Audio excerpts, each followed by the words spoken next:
Pemirsa, kantong sampah terlihat menumpuk di sepanjang Jalan Gunung Tangkuban Perahu, Padang Sambian, Denpasar. Sampah diletakkan warga di beberapa titik jalan tampak kumuh dan meluber hingga ke trotoar, mengganggu pejalan kaki yang melintas. Di beberapa titik tumpukan kantong-kantong sampah memenuhi sisi jalan dan trotoar, menimbulkan bau tidak sedap dan mengurangi estetika kawasan tersebut. Menurut warga yang tidak berkenan diwawancarai menyampaikan, sampah di wilayah sekitar Jalan Tangkuban Perahu Padang Sambian, warga membayar iuran jasa pengangkutan. Ada petugas swakelola sampah mengambilnya pakai truk atau moci.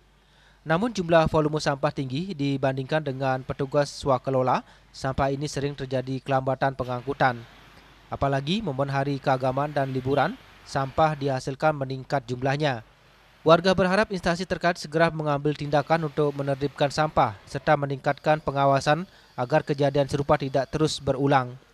Apalagi saat ini pemerintah Kota Denpasar diminta mengurangi sampah yang dibuang ke TPA Sung hingga maksimal 50% dari jumlah harian selama masa transisi hingga 28 Februari 2026.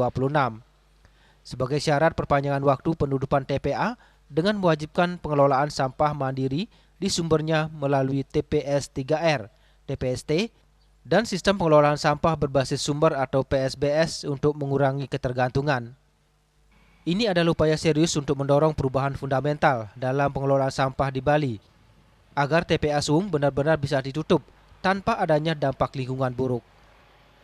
Winate, Bali TV.